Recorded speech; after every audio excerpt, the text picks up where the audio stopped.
everybody, it's Ms. Phoebus, and this is lesson 46, solving systems of equations using substitution.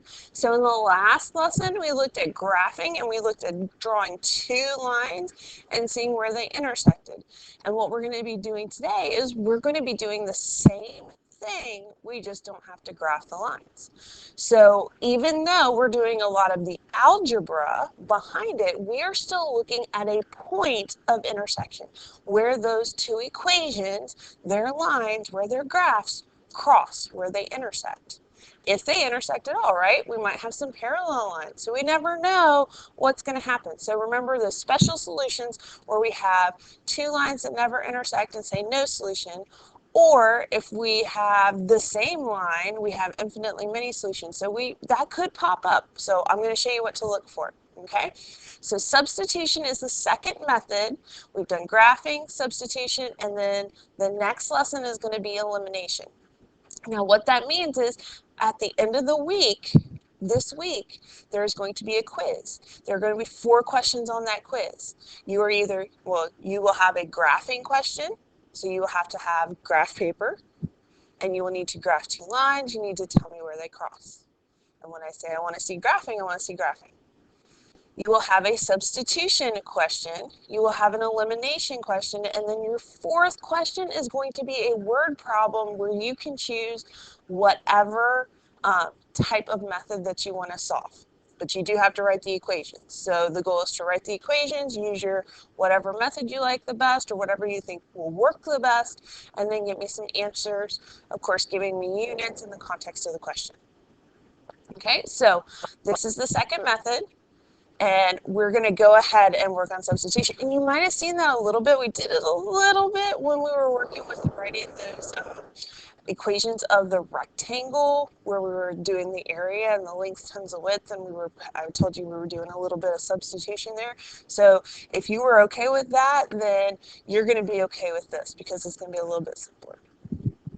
All right, so our skills for today: I can solve a system of linear equations algebraically using substitution or elimination. Today is substitution.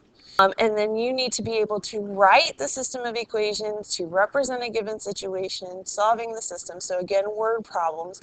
And this is, they may on the ACT and the TN Ready, the end of course test, they may give you some where it's just equations, but a lot of times they like to embed them in word problems because people don't like word problems. They already know that. And so if we can get around that idea of it's a word problem and just go attack the math and be able to write the equation and then do the substitution in this case, then we're going to be able to get that answer and not let the word problem bother us. So just keep that in mind.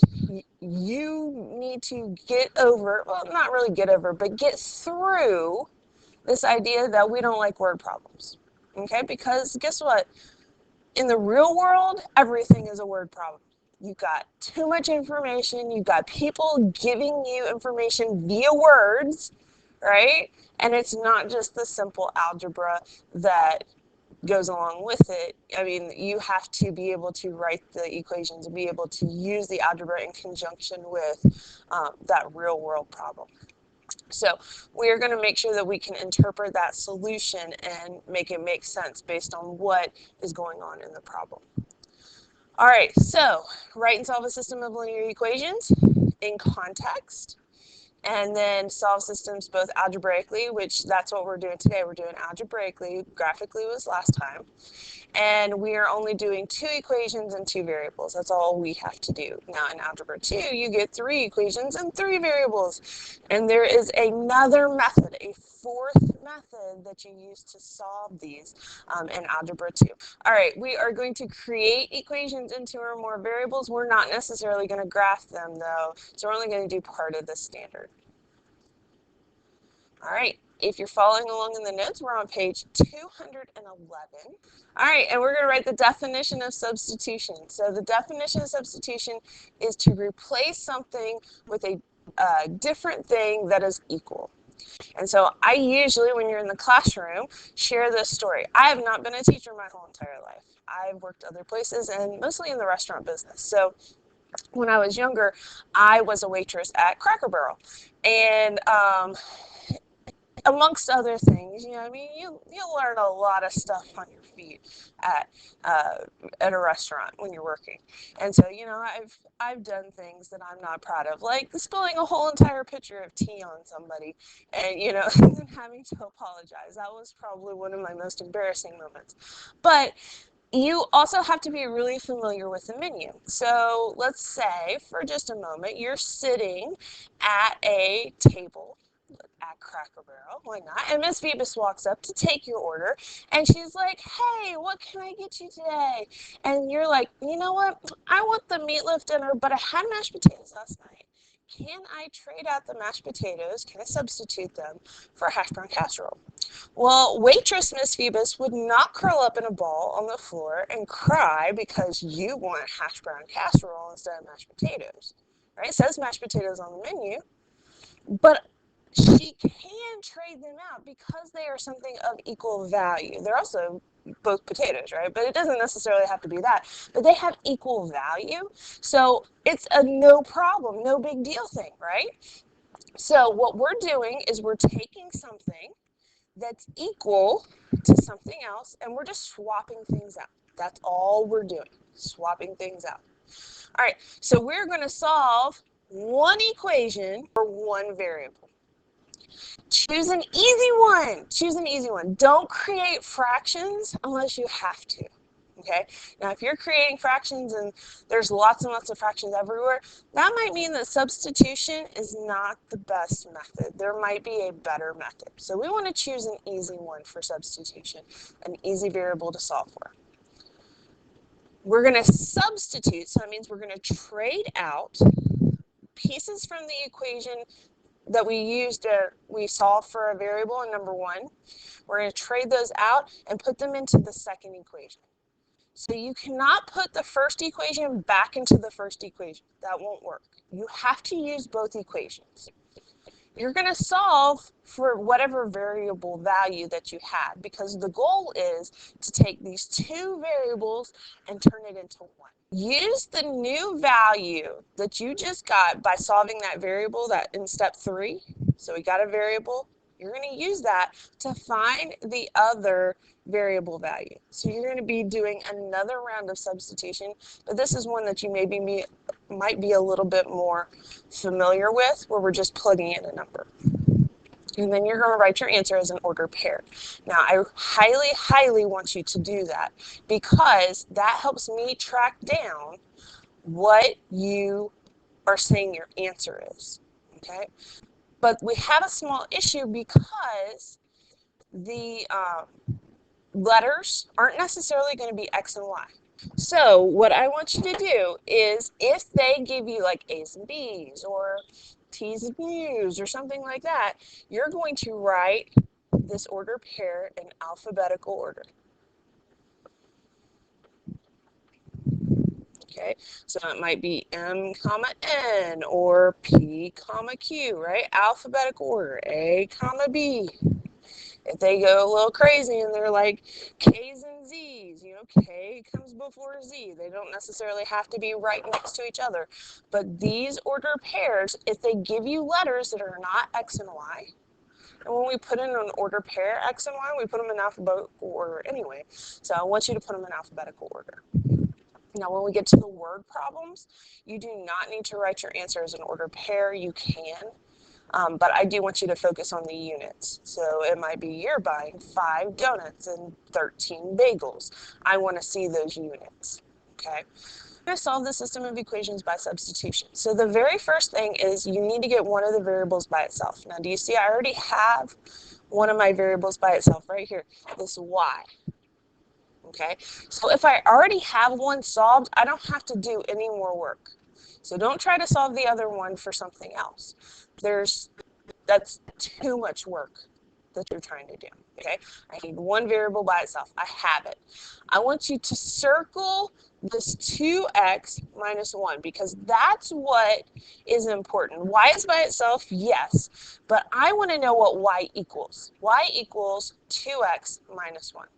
And that means that everywhere I have a y in my other equation, I'm going to take it out and plug in this 2x minus 1. Now, because 2x minus 1 is a binomial, I need to wrap it in parentheses. So I'm going to rewrite this equation.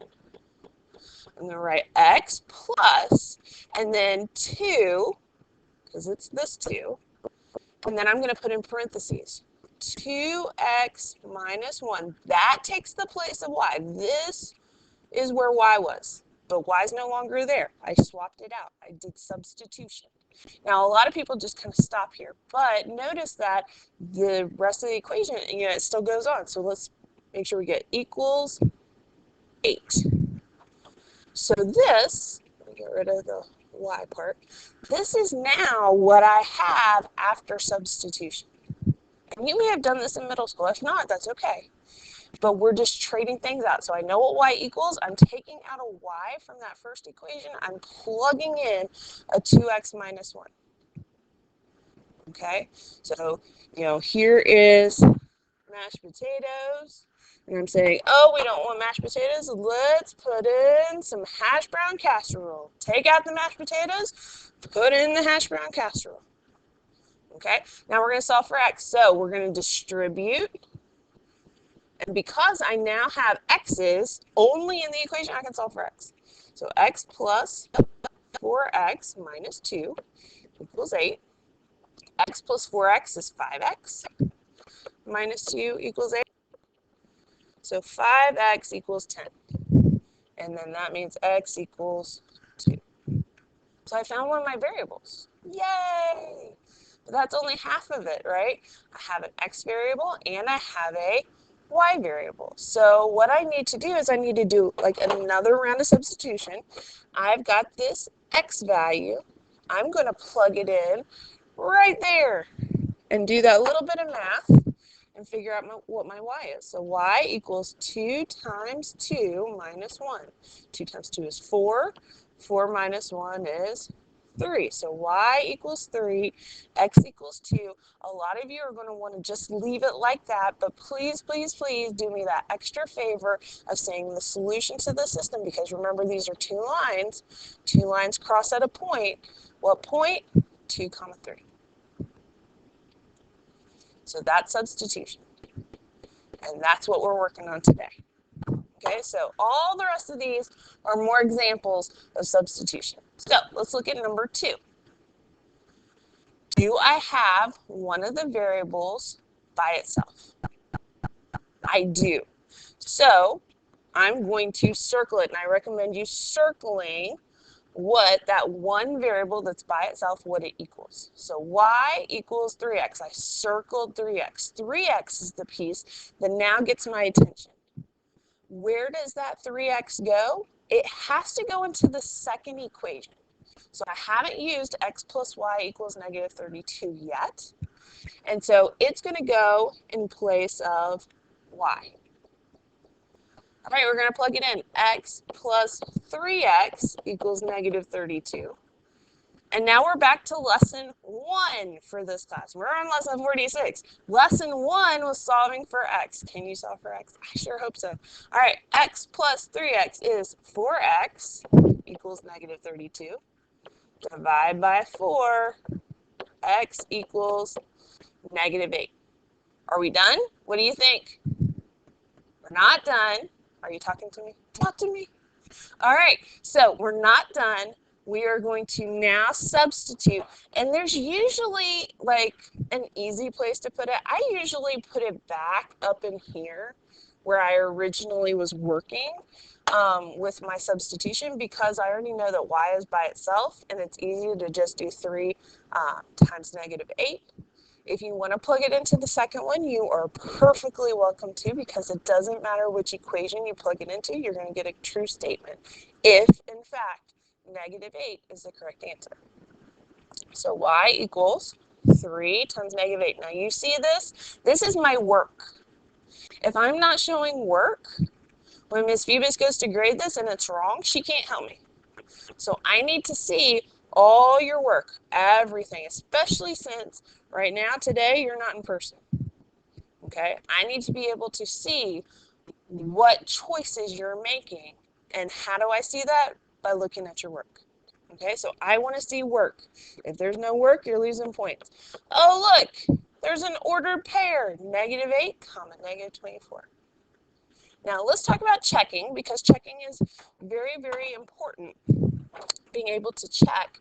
So let's go back up here to the top. We have our answer, and this is an X and this is a Y.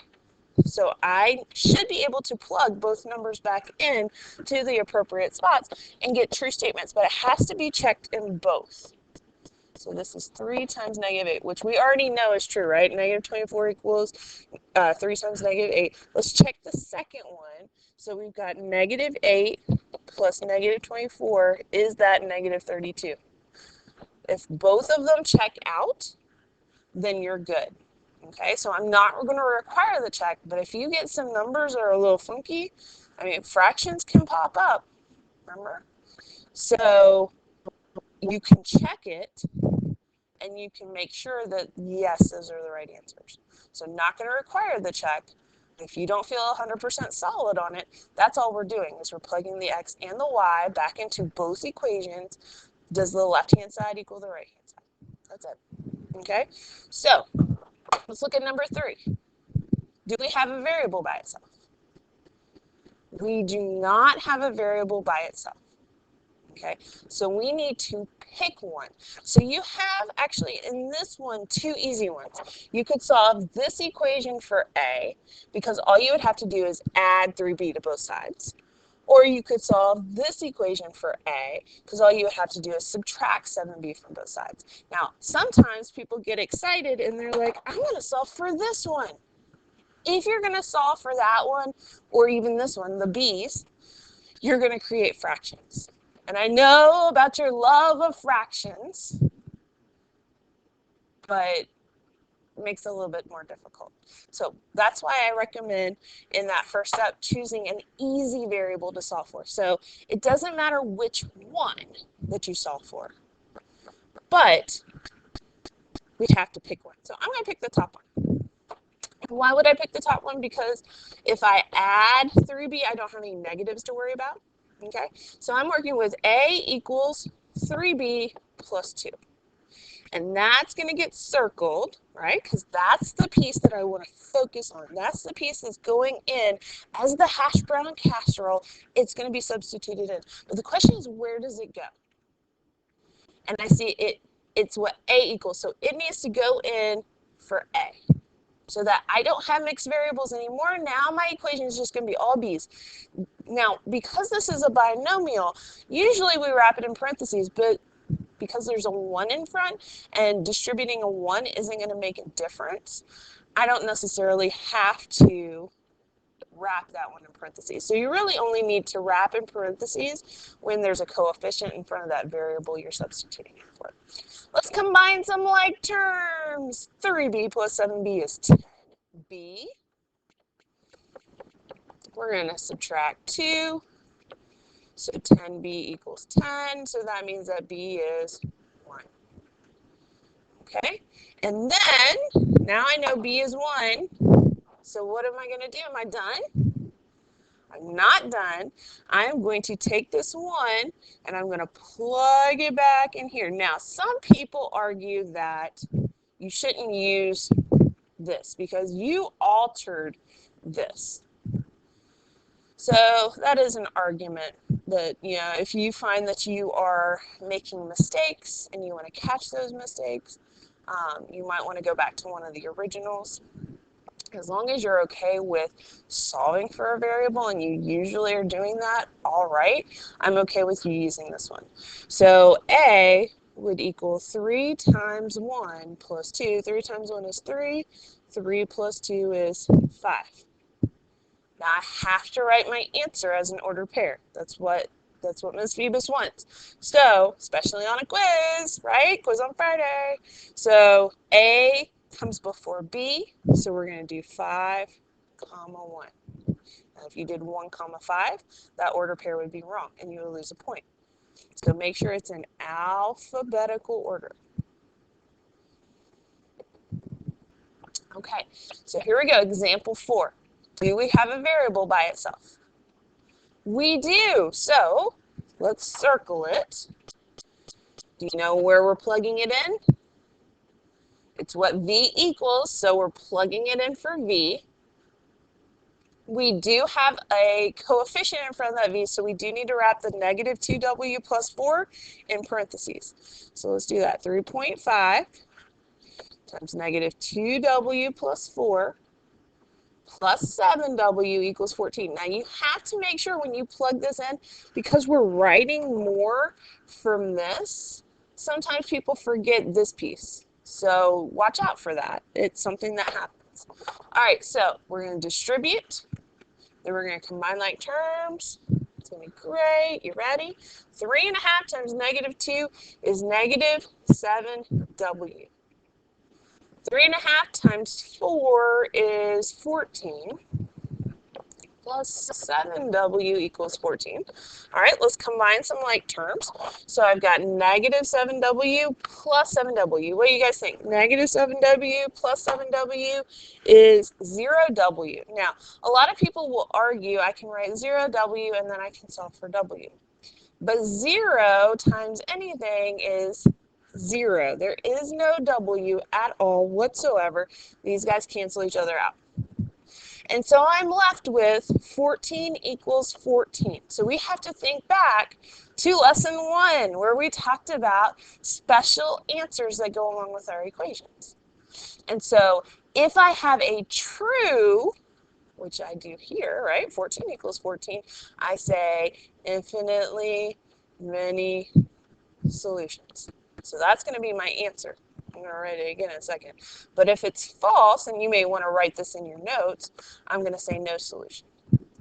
Okay, so if I have 14 equals 14, that's true. My answer is infinitely many solutions. And what that means is it is the same line. It's that dependent system, right? Graph a line, and then you're like, hey, let's graph another line. And oh, look, it's the same line, right? It would help if my picture matched. Okay, that means that there are so many places that they cross, so many answers to this, you can't even count it. Now, if it was false, like 14 equals 0, you'd be like, that's not true. Then you would say no solution. So these are your special guys that are going to pop up. You might not necessarily know that it's going to be special. It might be one of those things where you're like, hey, all my variables are gone. Don't freak out. Like, there is no variable. Good. That means we got to narrow it down to, is it true or is it false? I want to see this. Okay, again, talking about work. I want to see that. I want to see what makes you say your final answer. Because if I don't see that, what if you say 14 equals 2, infinitely many solutions? Then I can go, oh, well, the problem isn't necessarily, the infinitely many solutions. It might be, well, how'd you get that 2? So I need to be able to see what you're looking at.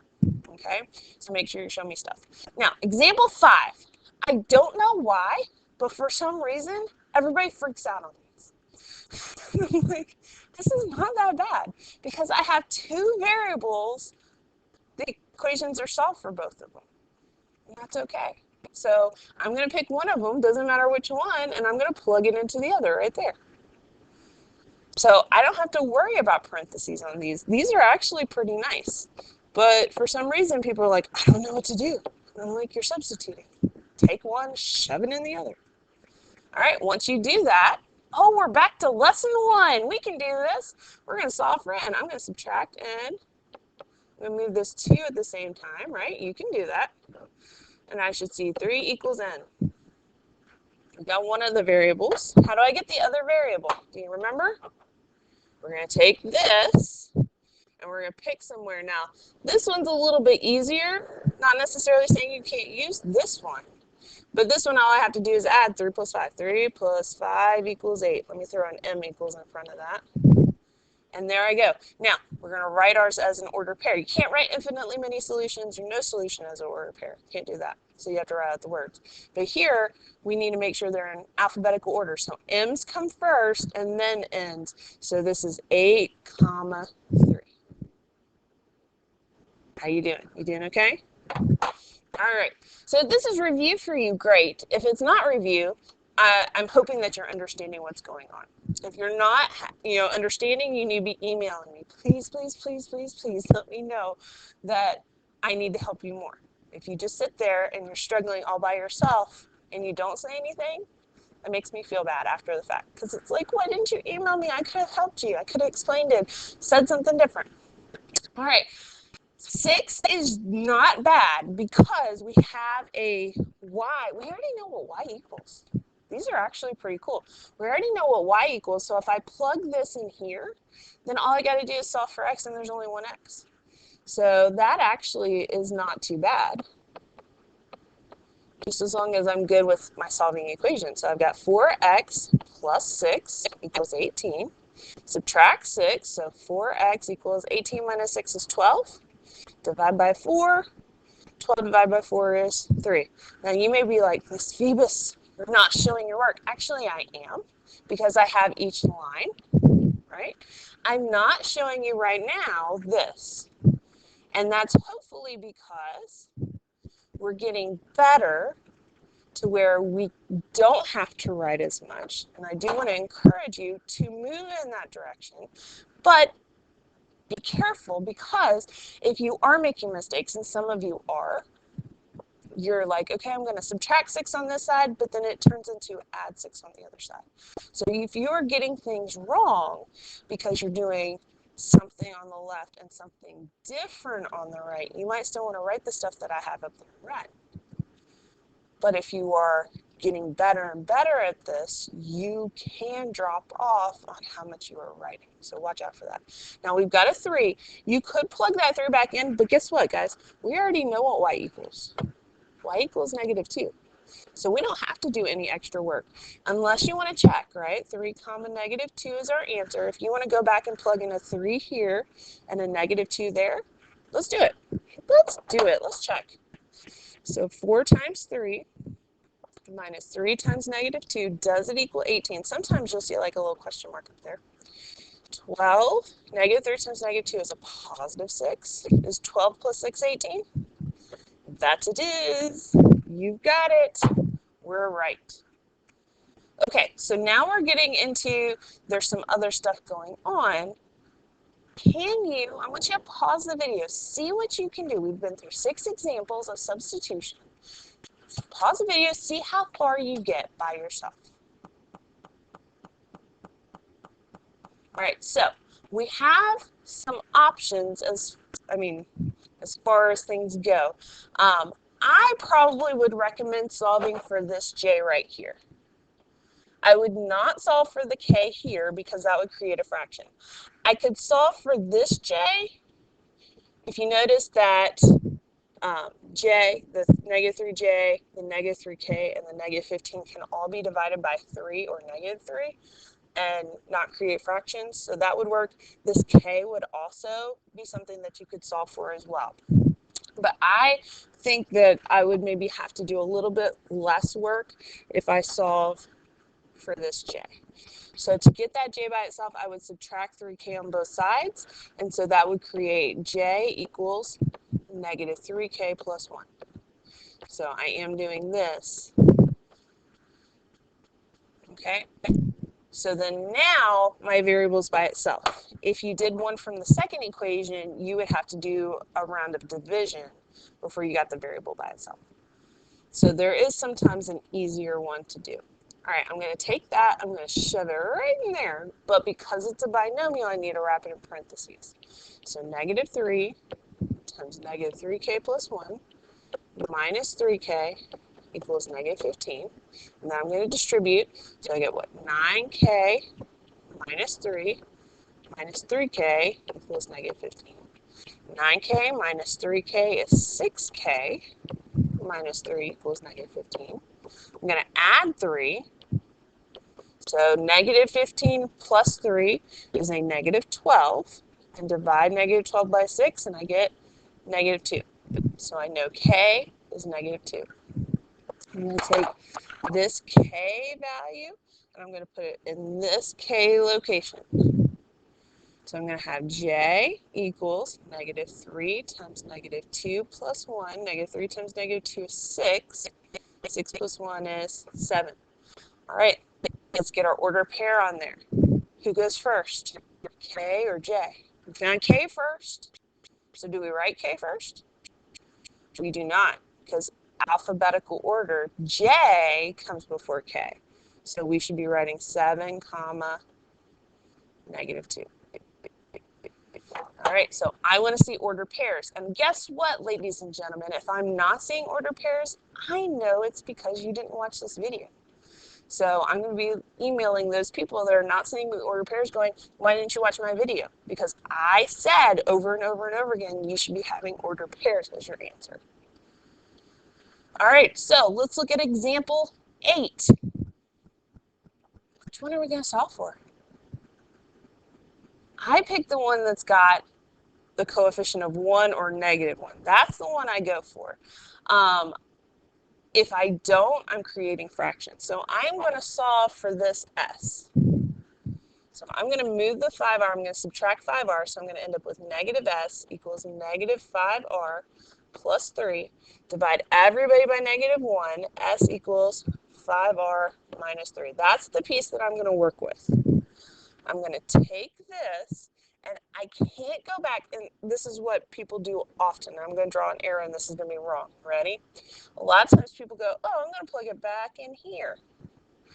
And then they get infinitely many solutions because it's true. Well, yeah, it's true. You just plugged an equation into itself. It's going to be true. So you have to watch out. That second equation has to be used. If you are not using both equations, you're not going to be getting the right answer. Okay, so we want to be very, very cautious and make sure we plug it into the second equation. Now, because there's a negative 8 in front of that s, I have to wrap my stuff in parentheses. So 3r minus 8, parentheses 5r minus 3 equals 24. We're going to distribute 3r minus 40r plus 24 equals 24. And these are my favorite because it's like, what are you doing? People get stuck in just a moment. They get stuck. And I'm like, it's okay. All right, so I combine 3 minus 40, negative 37. And then right here is where people freak out. They're like, okay, subtract 24. I'm writing out the steps just so you can see why they're going to freak out. And they go, 24 minus 24 is 0. 24 minus 24, now what? And I'm like, well, 24 minus 24 is a number. Write it down.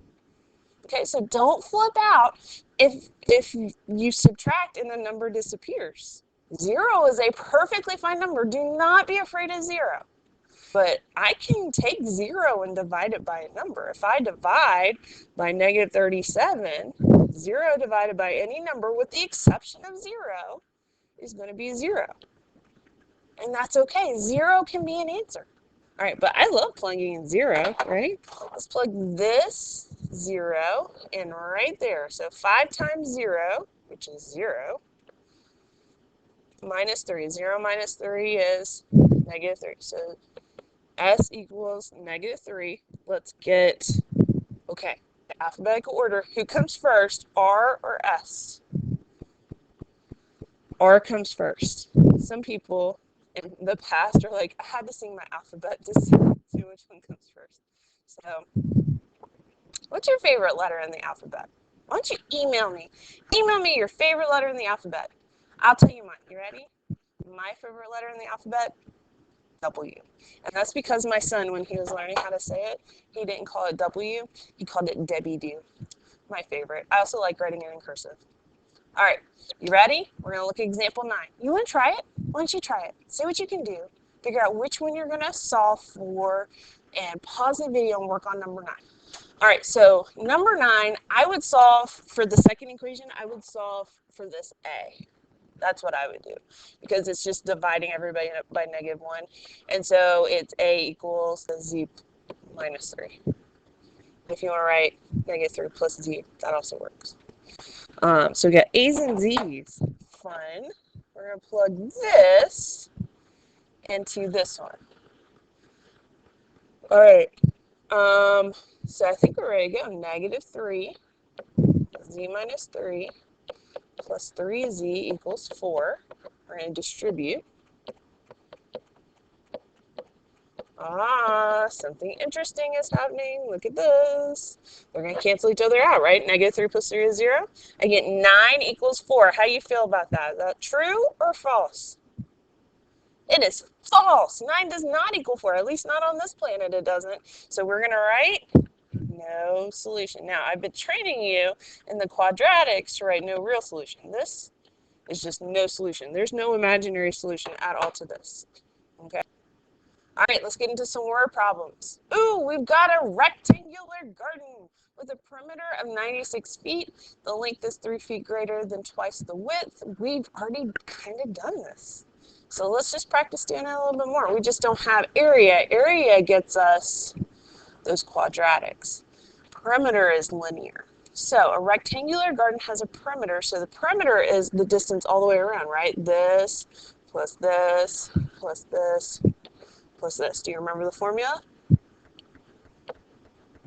You can add up all the sides, or you can write perimeter is 2 L's plus 2 W's. I know the perimeter is 96, so I'm going to get rid of that. Put in a 96. All right, the length of the garden is 3 feet greater than twice the width. So 2 times the width. So length is 2 times the width, but we also have to get this 3 feet greater than. So that means it's 3 feet more than twice the width. So I'm going to add 3. So that is my second equation. Length equals 2w plus 3. And then this is perfect. We've already experienced this a little bit. Perfect for substitution. So we're going to take this one, because we already know that's what L equals. We're going to put it right in the second equation. All right, 96 equals 4w plus 6 plus 2w. I'm going to combine my like terms. 2w and 4w is 6w. I'm going to subtract 6, so 96 minus 6 is 90. And then I'm going to divide by 6. Let's see, w equals 15, but hang on, this is units of feet. Let's include that. So you do not have to write this as an ordered pair, but you do need to include units, what's going on. So if the width is 15, let's plug a 15 back in here. So L equals 2 times 15 plus 3. 2 times 15 is 30. 30 plus 3 is 33. So I do want to see that good work, and then come back here, or you could write feet up at that one, and tell me what the other variable represents as well. So we have a rectangular garden that has a width of 15 feet and a length of 33. All right, so a farmer raises chickens and cows. He has a total of 40 animals in his barnyard. His young son came in one day and said, "Daddy, did you know all your animals have a total of 122 legs?" Write and solve a system of equations that will tell you how many of each type of animal the farmer has. We are going to assume that every cow has 4 legs. I know that that does not necessarily have to be true.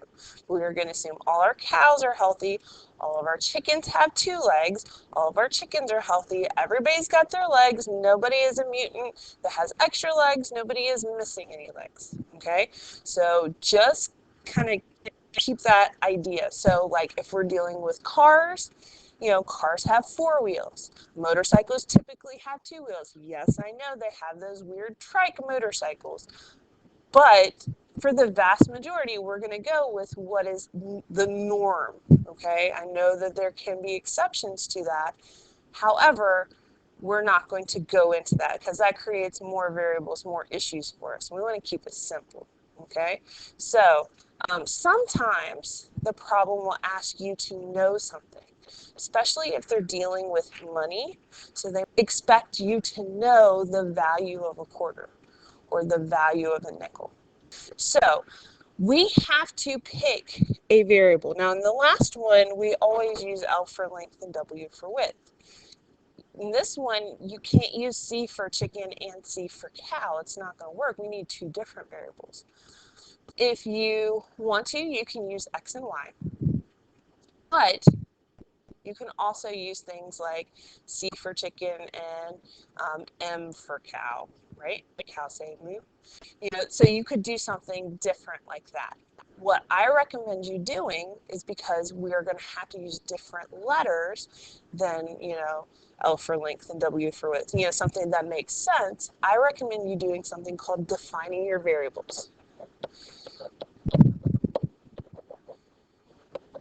Okay, so I want you to write this down, because this is part of working this problem out. Because we don't want to get to the end and go, what was X again? What was Y? Because I now have to say units, like this is going to be number of chickens and number of cows. So I don't want to say that it's this many chickens when it's actually the other number. B is number of chickens that the farmer has. And let's do B. B, bovine, right? Bovine is another name for cows. So B for number of cows. You can pick any letters that you want. They have to be different. They can be capital, they can be lowercase, doesn't matter. But I do want you to define your variables, okay? Because I want to see what you are using for each variable, what you are saying. This is going to represent chickens, and this is going to represent cows, and if you put those variables in the wrong spots, then I'm going to be able to tell what you were intending and be able to let you know that it wasn't quite right. Okay, so we know we have a total of 40 animals. For some reason, this is the one that causes people to not be able to write the equation. Usually they're okay with the legs. He has a total of 40 animals in his barnyard. So we're going to take the number of chickens and add to that the number of cows, and the total number of animals he should have is 40. Now, it's almost like there's two sentences, two different things going on, right? We know about total number of animals. We also know about total number of legs. So we have one equation based on total number of animals. Number of animals. We need a different equation about number of legs. So two different sentences giving us pieces of information, two different equations about that information. So we are going to have a total of 122 legs. So how many legs does a chicken have? 2. So 2 legs for every chicken. So 2 times C. 4 legs for every cow equals a total of 122 legs. Okay, so two sentences, two different pieces of information, two different equations. You may have to bring something to the table. They didn't talk about how many legs a chicken has and how many legs a cow has. You had to know that information. And then now we're going to have to solve for a variable. So I would go with probably one of the ones on top. Doesn't matter whether you're solving for chickens or cows. We're going to find both. So I'm going to subtract this and end up with C equals 40 minus B. Just like what we did with our algebra. And then we're going to take this and we're going to plug it in for C. So that means I have 2 times 40 minus B plus 4B equals 122. Now, we're getting ready to solve for B. Let's talk about just a couple things. If we get a negative answer and we are supposed to have negative cows, I'm not quite sure how that would work. So watch out, look at your answers. If they're negative and we're dealing with a real world situation, you need to go back and look at what you did. If you get a decimal and we're dealing with number of cows, nobody wants to deal with 0.7 of a cow or anything like that. Fraction of a cow, no. Okay, so if you end up with a decimal, you want to go back and look at what you did, because these problems should be, especially the way that they set them up, should not be getting you decimals unless you're dealing with something like money or time or things like that. Remember our whole discussion back in Unit 2 about discrete and continuous okay? We want discrete. If we get a continuous answer, decimals are given. When we should be getting a discrete answer, we only want whole numbers, there's an issue. Okay, so let that be a caution to you. Maybe you didn't write the equation right. Maybe you didn't solve it right. Maybe you plugged it in the wrong spot. Something. You need to make sure that you are not getting those answers if it doesn't make sense. Okay, so let's distribute 80 minus 2b plus 4b equals 122. I'm going to combine my like terms. So I get 80 plus 2b equals 122. I'm going to subtract 80, so that means I get, I'm going to come over here, 2b equals, what's that, 42? Divide by 2, so b is 21. So what does that mean? I have 21 what? Is it chickens or is it cows? And so that's why when I get here, especially after I've done math, especially like your mom or dad asked you to go do something and you were in the middle of the problem and now you come back half an hour later, you know, where was I? You don't want to have to start the whole entire problem again. Do you see that b equals? Look over here. Oh, look, that's the number of cows. Because I took a couple extra seconds and wrote that down, I can come back to that. So I know I have 21 cows. 21 cows. All right, so if I have 21 cows, C plus 21 equals 40. That would mean I'm dealing with 19 chickens, 21 cows, and 19 chickens. You do not have to write that as an ordered pair, but you do have to give me units. Okay? Define your variables, because you never know when you're going to be interrupted, or even if you're not interrupted in the middle of a problem. You get to the end and you go, oh, great, what was X? I don't remember, you know, and you want to be able to have something to go back to. Okay? Now, if you are given, and sometimes this happens on the end of course, they give you specific letters to use, and they actually ask you to write the equations, and that's part of it. You need to use the letters that they give you. Okay? That is part of like how they can mark it wrong, because they said, you know, rabbits are A and turtles are B, and you used R and T.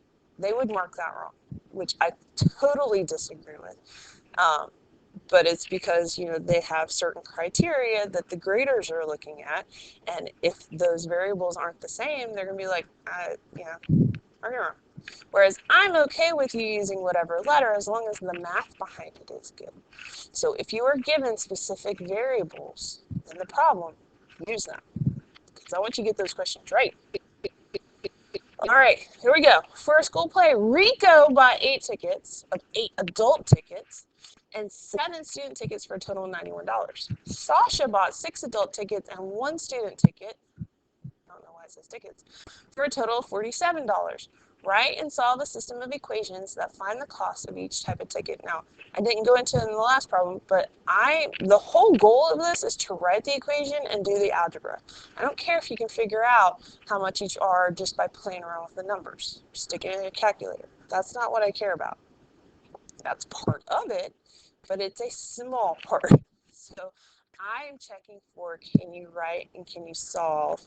And then the answer is like the very last thing that kind of just says, yes, they know what they're doing. I'm looking at all the other stuff too. So I'm going to use A to represent, and this is not number of tickets because I know how many tickets. So if I want to know what I'm looking for, I'm going to look in either, sometimes there's a question at the end, but at the end, they are going to tell us what we're looking for. So we're looking at the cost of each type of ticket. So A is the cost of adult tickets. And then we got student tickets. So be careful using S's, but you can use them. Cost of student ticket. And I'm going to get rid of that S because it's ticket, not tickets. It's one. Now, sometimes it depends on what they're asking you. Sometimes they only want one variable. And so they'll only ask you, hey, what's the cost of an adult ticket? And you don't have to find the cost of the student ticket, but you might do that on your way to find the cost of the adult ticket. So just keep in mind, if they're even asking you for one of the answers, you might end up having to find both. Depends on how you set it up. All right, so we're going to have, we know two people, right, are buying things.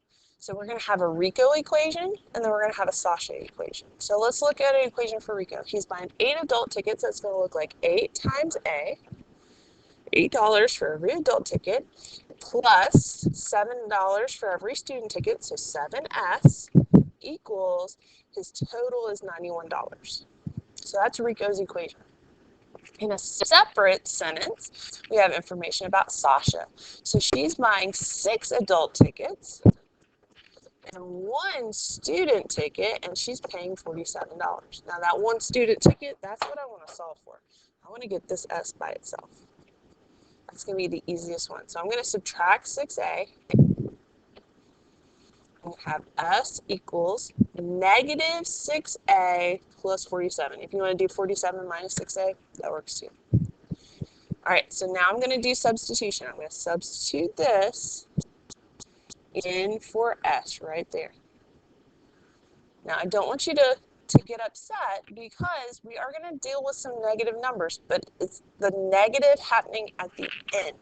That's the part that we have to worry about. The negative happening at the end and saying, hey, the adult tickets cost negative $20. And you're like, that doesn't make sense. So watch for the negative at the end. 8A plus 7 parentheses negative 6A plus 4d7 equals 91. We're going to distribute that 7. I'm going to have negative 42A. 7, I'm working my calculator. 7 times 47 is 329 equals 91. I'm going to have negative 42 plus 8 is negative 34A plus 329 equals 91. I'm going to subtract. And even though this is negative, when I do 91 minus 329, I'm going to get a negative. And then when I divide by a negative, it'll become positive. Okay, so then negative 238 divided by negative 34, I get A equals 7. So what does that mean? So I know A is the cost of the adult ticket. What are the units on that 7? Adult tickets are $7. Now, don't put the dollar sign behind. Adult tickets are $7. Now, you have some options. You can go back and you can plug in a 7 here. You can plug in a 7 here. It doesn't really matter what you want to do. I'm going to plug it back in here and get S equals negative 6 times 7 plus 47. So that's negative 42 plus 47, which is 5. So we're going to come over here. Adult tickets are $7.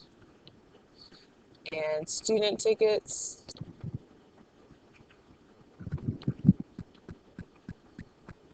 are $5. Now I know we haven't been writing sentences, but that is something that pulls it all together. It is something that is nice to have. So if you are not opposed to writing that, that can actually pull in the units and it can make it make sense for you in the situation that's going on. All right, let's look at another one. Michaela's mom is trying to decide between 2 plumber companies to fix her sink. The first company charges $50 for a service call, plus an additional $36 per hour for labor. The second company charges $35 for a service call, plus an additional $39 of labor. Write and solve a system of equations to find the number of hours that the 2 companies charge the same amount of money. So we looked at this with, remember the Rockin' Bowl and the Super Bowling? And so we were looking at when the prices were the same. It's the same kind of idea here. $1 for a service call, and then this other one, $35 for a service call. That one is the flat fee. It doesn't get the variable. The one that gets the variable is the one that goes along with the hours. So let's let H be the number of hours of labor.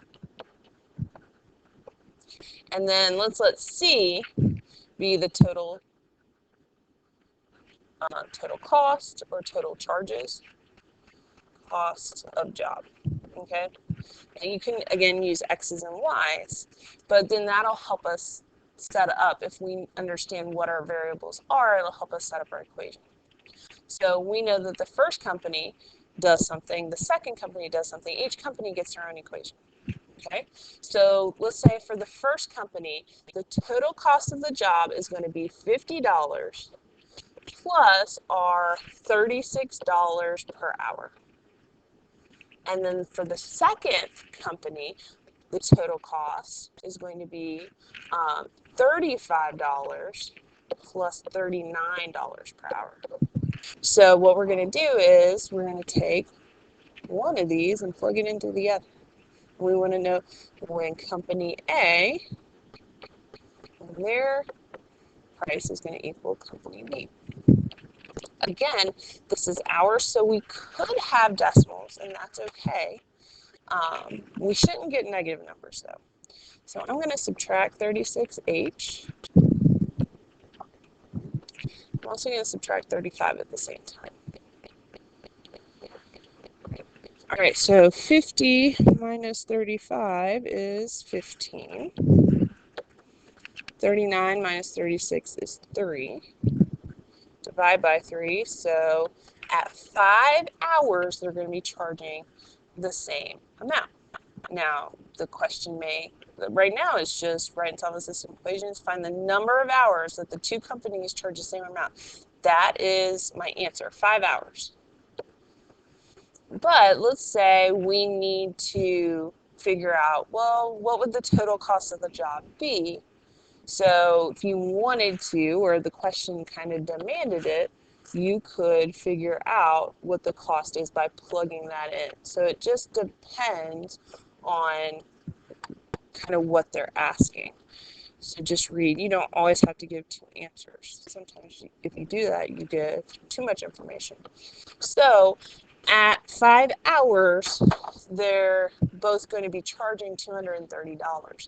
So, you know, if that's too much money and, you know, they are like, oh, but it's only going to take 2 hours, then there would be a cheaper company to go with. Versus, you know, maybe it's a longer job, it's going to take multiple days or something like that. They might want to figure out maybe there's a cheaper company to go with. So if you know where, and that's called kind of the, when you start comparing the two companies, you do something like this. So that happens from time to time, especially if you're having to make big decisions. Don't forget there's a quiz on Friday. It's going to have a substitution equation. Make sure you're following the instructions because when it says use substitution, you're going to be doing this. Okay, so make sure you know its name. And remember, we're just trading things out. We're swapping mashed potatoes for hash brown casserole. All right, guys, I'll see you in the next video. Bye!